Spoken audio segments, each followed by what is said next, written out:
It is not surprising at all that Frankenstein was a freaking badass when he was younger. I have said before that M21 is my favorite character in Noblesse so far, and he still is. Like, he hasn't been overtaken yet. But Frankenstein is now a close second. In this episode of Noblesse, we finally get a glimpse into what Frankenstein was like in the past when he was younger, and the dude was out here just wrecking shop. He's hunting nobles, he's going toe to toe with the clan leader. Also, clan leader, that title rings way differently here in the States than I'm sure it does in the rest of the world, but whatever. This episode really explains that big shift in personality that we saw from Frankenstein when he was fighting Takeo a few episodes ago, because in that fight, he really seemed like he was enjoying the battle and he wanted Takeo to put up a fight because he was enjoying it. After watching this episode, that makes a lot more sense because young Frankenstein seemed to have a bit of a savage side to him. Hopefully we'll soon learn the source of Frankenstein's powers because he's as strong as a clan leader, but it's pretty obvious that his powers are artificial in nature from the way he's constantly talking about experiments, and we see that he's capturing nobles to experiment on. So maybe through research and experimenting on these nobles, he found a way to synthesize whatever gives nobles their abilities and use that on himself to like have a similar ability to theirs, because he's able to call forth his own soul weapon, which implies that there is a connection between what he is able to do and the powers he wields and the powers that the nobles maybe innately have or are able to gain through a more natural means. If what the nobles, like the clan leaders, like the most powerful of the nobles, they have they can bring forth their own soul weapon. If Frankenstein is also able to bring forth their soul weapon, there has to be somewhere down the line, there has to be a connection point between the powers that he has and the powers that the nobles wield. It appears that not all nobles are as benevolent as they claim to be, which isn't really all that surprising because Frankenstein's motivation seems to basically be revenge for the way some nobles have treated humans.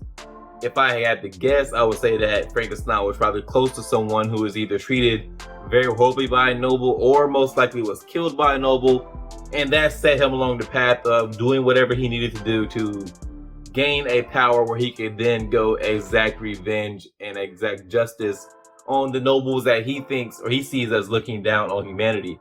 And it's pretty obvious that they do look down on humanity just from the way they talk about the noble hunter, where they keep talking about how a human can't possibly do this and how can we let a human do this to us, that kind of stuff. They obviously look down on humans to a certain extent, which I mean that makes total sense when you have people who are so powerful and a group of people who aren't, and you put the people who all this power are basically in charge and live separately of the other people. Yeah, they're gonna look down on them, and that's what the nobles are compared to humanity. They're so innately powerful, they live apart from humanity, and to an extent they are charged with like protecting and guarding humanity, so they look down on them. That's only natural. If Sarah is a clan leader, why the hell did she rush out to go bow before Gajito?